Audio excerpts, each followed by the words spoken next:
नमस्कार, आप देख रहे हैं डीडी न्यूज। आपके साथ मैं हूं पराक्रम सिंह शेखावत। हमारे खास शो नेशंस टू नेशन में आपका बहुत स्वागत है।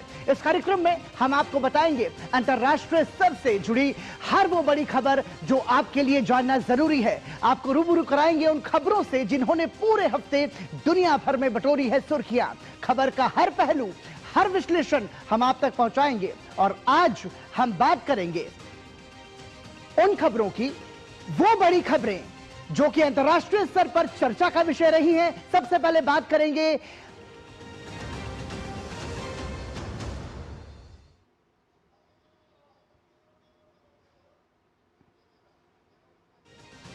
तो आतंक के खिलाफ भारत का मिशन पूरी रफ्तार से जारी है। तीसरी क्वाड आतंकवाद रोधी बैठक में आतंक के खिलाफ एक्शन पर सभी देशों ने एक सुर में सहमति जताई है। नई दिल्ली में 4 और 5 दिसंबर को क्वाड के 4 सदस्यों के बीच 2 दिवसीय तीसरी आतंकवाद विरोधी संयुक्त कार्य समूह की बैठक आयोजित की गई, जिसमें आतंक के खिलाफ कड़े एक्शन पर चर्चा हुई।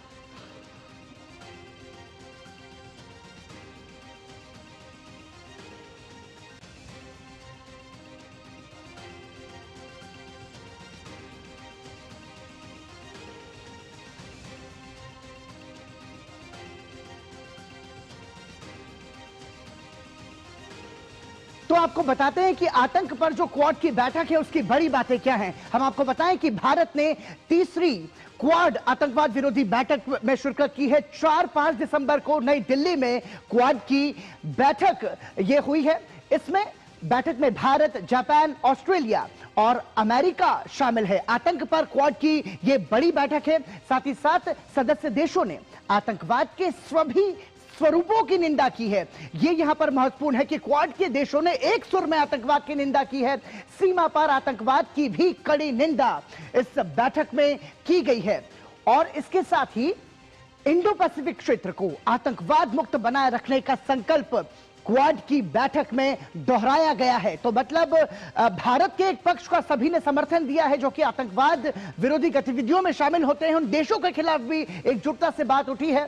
साथ ही साथ सदस्य देशों ने दिल्ली में आतंकी हमले की निंदा की है। तो आतंक पर क्वाड की बैठक में दिल्ली पर जो आतंकी हमला हुआ था उसकी निंदा की है। साथ ही साथ आपको बता दें कि क्वाड की इस बैठक में आतंक पर जिस तरह खुलकर सहयोग की बात कही गई, यह भारत की कूटनीति की एक बड़ी सफलता है।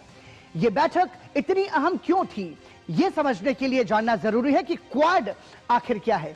आपको बता दें कि क्वाड भारत, अमेरिका, जापान और ऑस्ट्रेलिया का एक समूह है। 2004 में सुनामी के बाद राहत कार्यों में सहयोग के लिए इसे बनाया गया था। जापानी प्रधानमंत्री शिंजो आबे के प्रस्ताव पर इसे 2007 में औपचारिक रूप दिया गया। इसका मुख्य उद्देश्य हिंद प्रशांत क्षेत्र में सुरक्षा और स्वतंत्रता आवाजाही सुनिश्चित करना है। मालाबार संयुक्त अभ्यास इसका केंद्र है, जिसमें सभी देशों की नौसेनाएं शामिल होती हैं। 2019 में पहली विदेश मंत्री स्तर की बैठक हुई, जिसके बाद 2021 में जो बाइडेन की मेजबानी में राष्ट्राध्यक्षों की बैठक हुई। और अब हर साल क्वाड शिखर सम्मेलन का आयोजन किया जाता है। यह महत्वपूर्ण है। और आइए अब आपको बता दें कि आखिर क्वाड क्या है। यह आपने जान लिया। अब हम आपको बताते हैं कि यह अहम क्यों है, मतलब इसका महत्व क्या है और यह महत्वपूर्ण क्यों है, यह आपके लिए जानना जरूरी है। आपको बता दें कि हिंद प्रशांत की स्थिरता, क्वाड हिंद प्रशांत क्षेत्र में स्थिरता बनाए रखने के लिए एक महत्वपूर्ण राजनयिक और रणनीतिक तंत्र है और इसके जरिए विश्व व्यापार का एक प्रमुख मार्ग भी है। साथ ही चीन का रणनीतिक संतुलन भी इसे कहा जा सकता है। यह समूह चीन की बढ़ती आक्रामकता के खिलाफ सामूहिक संतुलन है। साथ ही समुद्री सुरक्षा, आपदा राहत और मानवीय सहायता, लोकतांत्रिक मूल्यों को बढ़ावा देना और अंतर्राष्ट्रीय नियमों को लागू करने में इसकी भूमिका बहुत महत्वपूर्ण है। इसलिए क्वाड की बैठक में आतंक के खिलाफ सभी देशों का साथ आना इतना महत्वपूर्ण माना जा रहा है। क्वाड के अलावा दिल्ली में काउंटर टेररिज्म पर India America joint working group की 21वीं बैठक हुई। इस बैठक में भारत की तरफ से संयुक्त सचिव डॉक्टर विनोद बहाड़े और अमेरिका की तरफ से काउंटर टेररिज्म ब्यूरो से मोनिका जैकबसेन शामिल हुई। बैठक में आतंकवाद से निपटने में आपसी सहयोग के महत्व पर जोर दिया गया। दोनों पक्षों ने पुराने और नए खतरों और चुनौतियों की समीक्षा की, जैसे कि आतंकवादियों की भर्ती, तकनीक का गलत इस्तेमाल और आतंकवाद की फंडिंग। इसके अलावा लश्कर-ए-तैयबा और जैश-ए-मोहम्मद और उनके प्रॉक्सी ग्रुप्स की फंड करने वालों पर यूएन सैंक्शंस लगाने पर चर्चा भी हुई है। साफ है कि भारत एक तरफ रूस के साथ अपने संबंधों को मजबूत कर रहा है, तो दूसरी तरफ अमेरिका के साथ भी सहयोग को आगे बढ़ा रहा है।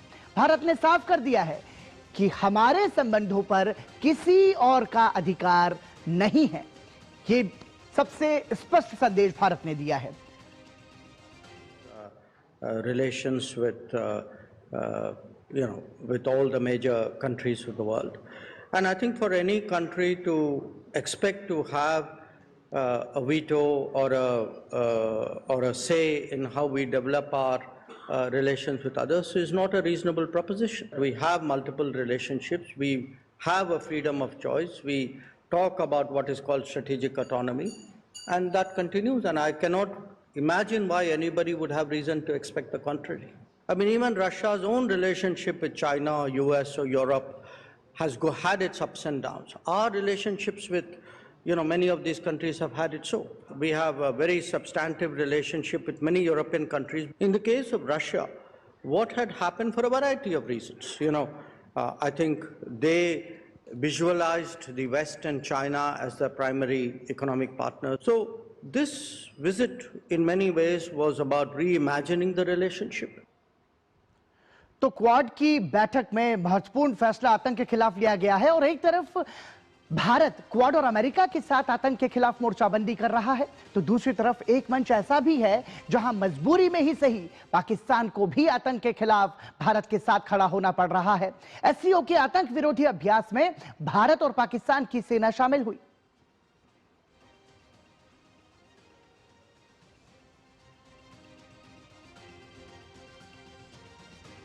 और आइए अब आपको बताते हैं कि आतंक के खिलाफ एससीओ ने क्या अभ्यास किया है।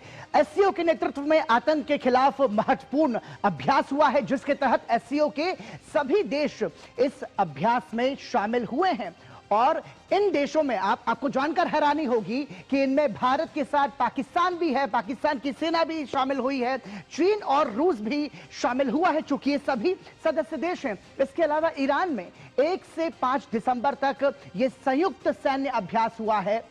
और एससीओ के आतंकवाद विरोधी अभ्यास जो है वो 2003 में शुरू हुए थे, जिसका मकसद था कि आतंकवाद के खिलाफ एक साथ एकजुट मिलकर काम करना है।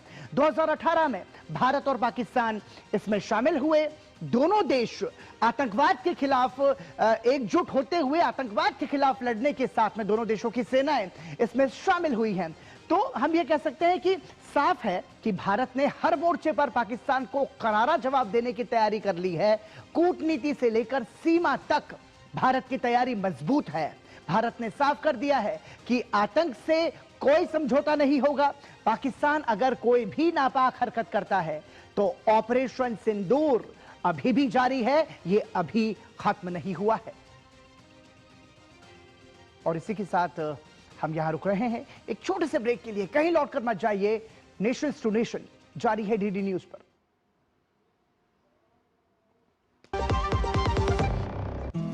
बड़ी बहू, ये तुम्हारे नाम। इतनी भी क्या जल्दी थी? अरे और छोटी, ये तुम्हारे नाम। और ये मेरी गुड़िया के नाम। पर दादी, हाँ आपके नाम? सब कुछ मैंने बैंक, लॉकर, फिक्स डिपॉजिट सब में इन्हें ही तो नॉमिनी बनाया है। कल जब मैं ना रहूं तब पैसे मिलने में इन्हें आसानी हो। शुभ शुभ बोलो। क्या? आरबीआई कहता है जानकार बनिए, सतर्क रहिए।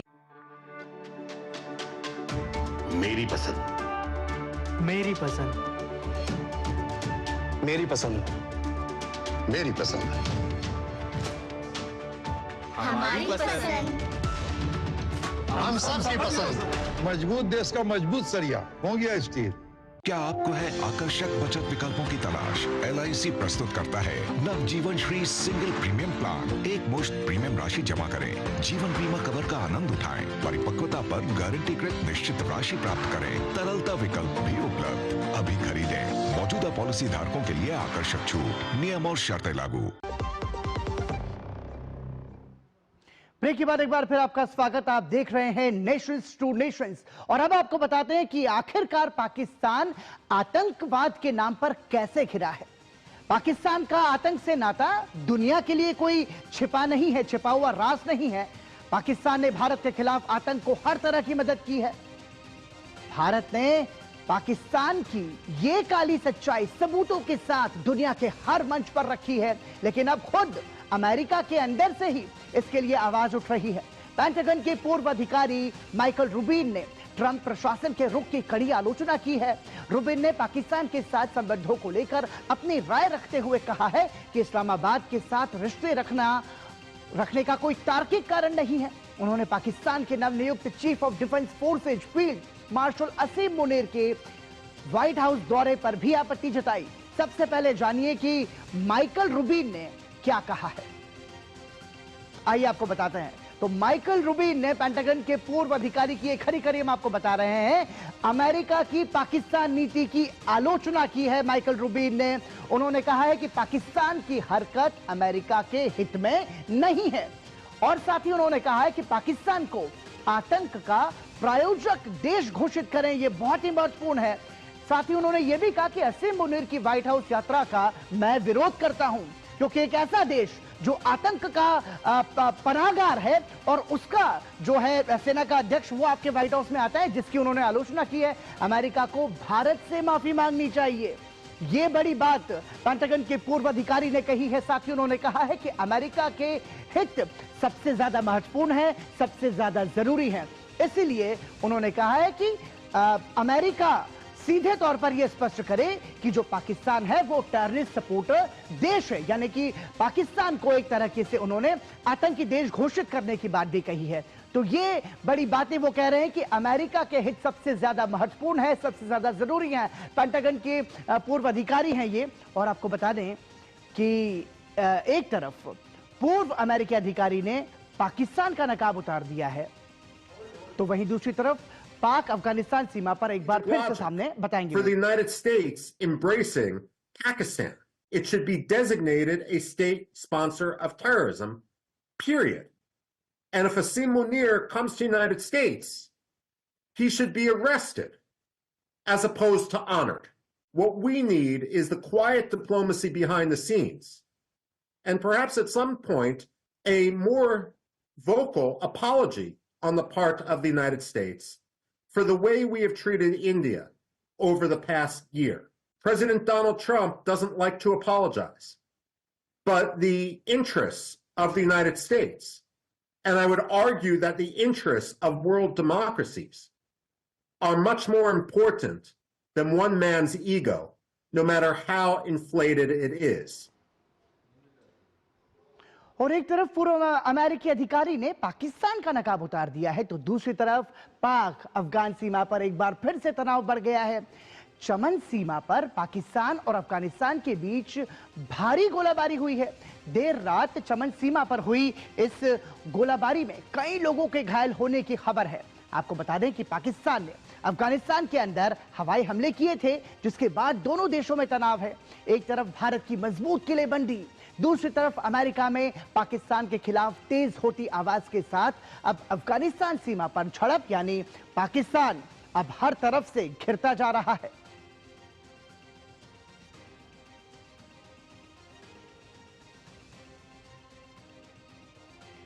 और आइए अब अगली और महत्वपूर्ण खबर का रुख करते हैं। फीफा वर्ल्ड कप 2026 के ड्रॉ के दौरान डोनाल्ड ट्रंप को पहला फीफा पीस अवार्ड दिया गया है। अमेरिका की राजधानी वॉशिंगटन डीसी के कैनेडी सेंटर में आयोजित एक कार्यक्रम में ट्रंप को यह सम्मान दिया गया। इस समारोह में उन्हें गोल्ड ट्रॉफी और मेडल दिया गया। फीफा ने इस साल से ही इस अवार्ड की शुरुआत की है और ये अवार्ड उन लोगों को देने के लिए इसकी शुरुआत हुई है जो दुनिया में शांति बढ़ाने और लोगों को जोड़ने में महत्वपूर्ण योगदान देते हैं। ट्रंप इस अवार्ड को लेने वाले पहले व्यक्ति बन गए हैं। डोनाल्ड ट्रंप कई बार खुले तौर पर यह कह चुके हैं कि वो नोबेल शांति पुरस्कार के हकदार हैं। नोबेल शांति पुरस्कार से चूकने वाले ट्रंप ने इस पुरस्कार को अपने जीवन के सबसे बड़े सम्मानों में से एक बताया। ये सचमुच मेरे जीवन के सबसे बड़े सम्मानों में से एक है और ये सभी पुरस्कारों से ऊपर है। हमने लाखों करोड़ों लोगों की जान बचाई है। सबसे महत्वपूर्ण बात यह है कि दुनिया अब ज्यादा सुरक्षित है। 1 साल पहले अमेरिका की हालत ठीक नहीं थी। अब हम दुनिया के सबसे चर्चित देश हैं। और आइए अब आपको फीफा पीस अवार्ड के बारे में बताते हैं कि आखिर ये पुरस्कार है क्या है फीफा पीस अवार्ड। तो आपको बता दें कि जो फीफा पीस अवार्ड है ये एक तरीके से फीफा पीस प्राइज फीफा का एक नया अवार्ड है जो शांति के लिए काम करने वालों के लिए अवार्ड बनाया गया है। इसमें कोई स्वतंत्र कमेटी या पारदर्शी प्रक्रिया नहीं है। ट्रंप का ये पहला फीफा शांति पुरस्कार है, चूंकि इसकी शुरुआत ही आज से हुई है, इस समय से हुई है। इस लिहाज से ट्रंप को पहले वो व्यक्ति बने हैं जो इस सम्मान से नवाजे गए हैं। वर्ल्ड कप 2026 ड्रॉ के मौके पर यह पुरस्कार डोनाल्ड ट्रंप को दिया गया। तो ये है फीफा पीस अवार्ड जिसके पहले हकदार बने हैं डोनाल्ड ट्रंप और उन्होंने इस पुरस्कार के मिलने के बाद खुशी भी जताई। और आइए अब रुक करते हैं अगली और महत्वपूर्ण खबर का। रूस यूरोप टेंशन के बीच अमेरिका ने यूरोपीय देशों की जो तनाव है वो बढ़ा दी है। इस हफ्ते वॉशिंगटन में पेंटागन के अधिकारियों ने यूरोपीय राजनयिकों को साफ संदेश दिया कि अमेरिका चाहता है कि यूरोप 2027 तक नाटो की अधिकांश पारंपरिक रक्षा जिम्मेदारियां संभाले। इसमें सैनिक बल, हथियार, मिसाइल और इंटेलिजेंस जैसी क्षमताएं शामिल हैं। बैठक में पेंटागन के अधिकारियों ने संकेत दिया कि 2022 में यूक्रेन पर रूसी हमलों के बाद यूरोप ने अपनी रक्षा क्षमताओं को बढ़ाने के लिए जो प्रगति की है उससे अमेरिका अभी तक संतुष्ट नहीं है। अमेरिका चाहता है नाटो देश अपनी रक्षा बजट बढ़ाएं। सूत्रों के हवाले से यह भी जानकारी आ रही है कि अमेरिकी अधिकारियों ने अपने समकक्षों से कहा है कि यदि यूरोप 2027 की समय सीमा को पूरा नहीं करता है तो अमेरिका नाटो समन्वय तंत्रों से पीछे हट सकता है।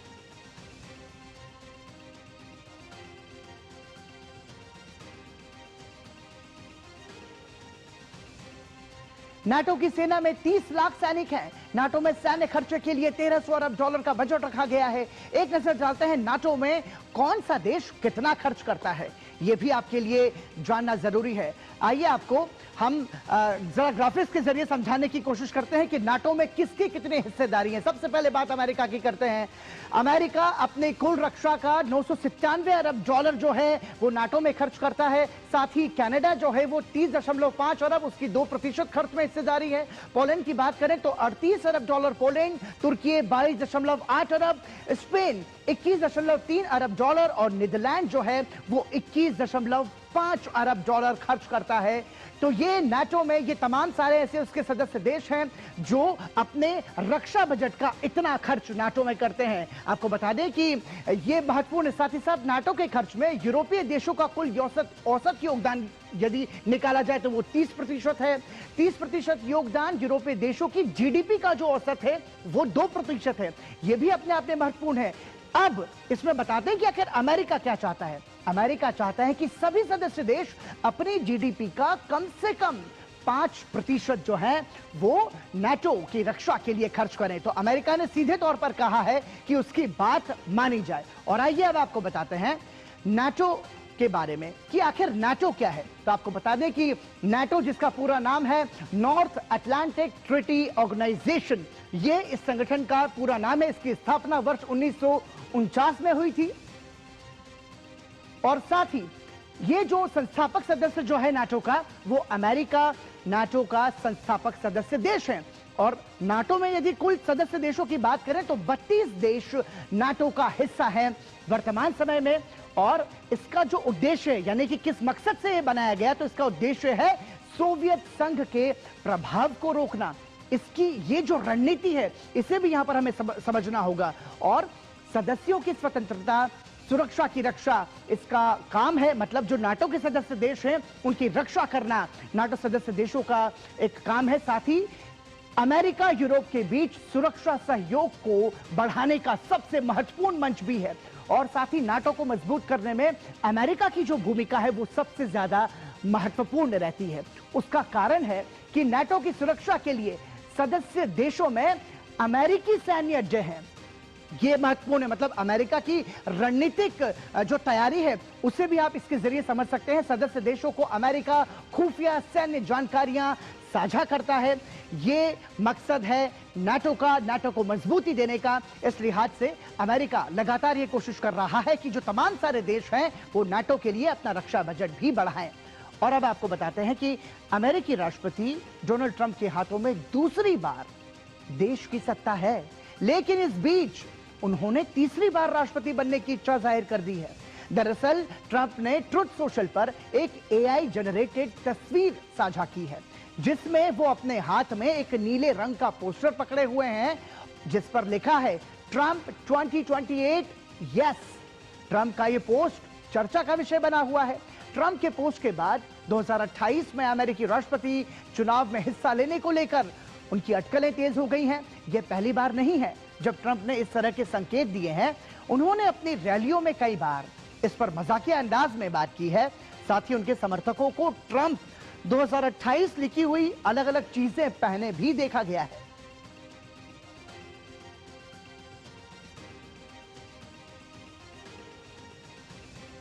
लेकिन डोनाल्ड ट्रंप का यह सपना जो है वो इतना आसान नहीं है। अब आपको बताते हैं कि ट्रंप के तीसरी बार राष्ट्रपति बनने में रुकावटें जो है वो क्या क्या हैं। आइए आपको समझाते हैं हम ग्राफिक्स के जरिए कि आखिर ट्रंप जो है वो तीसरी बार राष्ट्रपति क्यों नहीं बन पाएंगे। हम आपको ये बताने की कोशिश करते हैं कि क्या ट्रंप बदल पाएंगे ये इतिहास। दरअसल यूएस में कोई भी व्यक्ति 2 बार से ज्यादा देश का राष्ट्रपति नहीं बन सकता। 1952 में 22वें संविधान संशोधन में 2 कार्यकाल की सीमा तय की गई। संशोधन को निरस्त करने के लिए प्रतिनिधि सभा सीनेट के 2/3 सदस्यों को मंजूरी दी गई। हम आपको बता दें कि यूएस में कोई भी व्यक्ति 2 बार से ज्यादा देश का राष्ट्रपति नहीं बन सकता। ये अभी जो वर्तमान व्यवस्था है वहां की, उसके हिसाब से ये है। 1952 में 22वें संविधान संशोधन में 2 कार्यकाल की समय सीमा जो है वो तय कर दी गई है पहले से ही। तो ये बड़े कारण है क्यों जो ट्रंप को इतिहास बदलने से रोकेंगे। संशोधन को निरस्त करने के लिए प्रतिनिधि सभा सीनेट को 2/3 सदस्यों की मंजूरी जरूरी है। मतलब ये इतना आसान तो नहीं होगा ट्रंप के लिए इस इतिहास को बदल पाना कि वो तीसरी बार अमेरिका के राष्ट्रपति बन जाएं।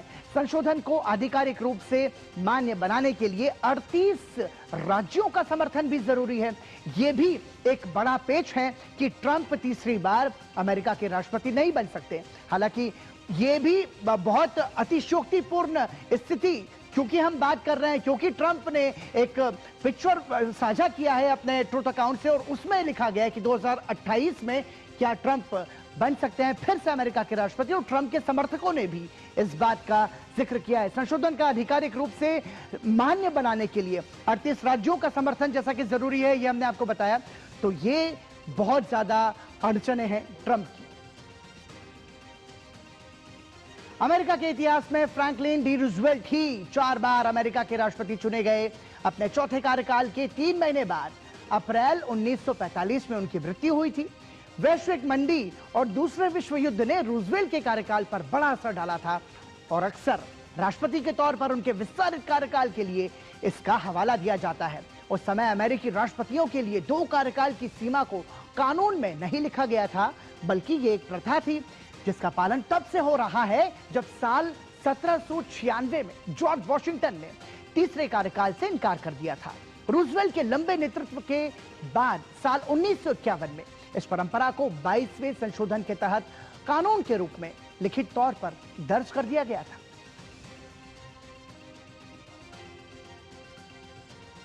और आइए अब रुख करते हैं दूसरी खबर का।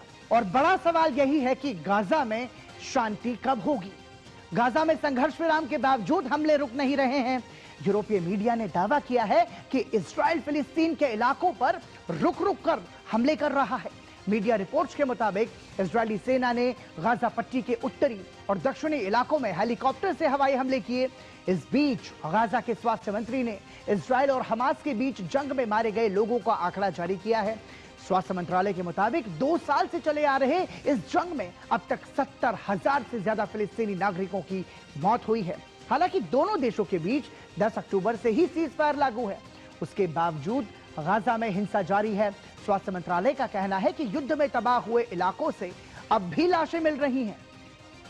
सीज फायर शुरू होने के बाद यानी 10 अक्टूबर से अब तक 350 से ज्यादा फिलिस्तीनी मारे जा चुके हैं। और आप ये देखिए 23 लाख लोगों में 90% बेघर हैं। मतलब आप ये इन आंकड़ों के जरिए समझिए कि आखिर गाजा की स्थिति क्या है। गाजा में 80% इमारतें तबाह हो चुकी हैं।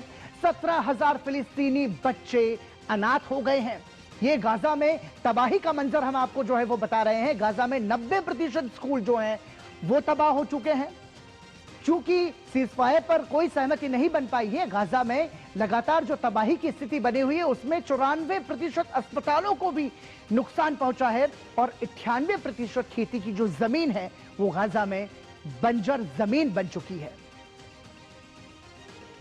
इस बीच कतर के प्रधानमंत्री शेख मोहम्मद बिन अब्दुल रहमान अल थानी ने कल कहा कि गाजा पट्टी में युद्ध विराम समझौता अहम दौर में पहुंच चुका है। इसका पहला चरण समाप्त हो रहा है और अब महज एक इजरायली बंधक के अवशेष हमास लड़ाकों के कब्जे में रह गए हैं। शेख मोहम्मद ने कहा युद्ध विराम तक पूरा नहीं हो सकता, तब तक पूरा नहीं हो सकता जब तक कि इजरायली सेना पूरी तरह से वापस नहीं लौट जाती।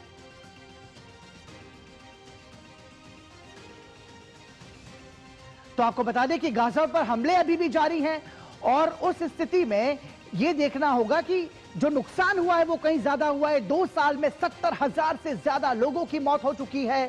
सीज फायर के बाद भी 300 से ज्यादा लोगों की मौत हुई है और अब कोशिश ऐसी की जा रही है कि इसमें शांति की स्थिति बन सके और गाजा में युद्ध विराम हो सके। तो ये तमाम सारी बड़ी खबरें अंतर्राष्ट्रीय स्तर की जिनकी समीक्षा हमने आपको की। हम उम्मीद करते हैं कि आपको ये कार्यक्रम पसंद आया होगा। इसी के साथ नेशंस टू नेशंस में आज के लिए इतना ही। अगली मुलाकात आपसे होगी अगले हफ्ते ठीक इसी समय डीडी न्यूज पर। तब तक के लिए मुझे और हमारी पूरी टीम को दीजिए अनुमति। नमस्कार।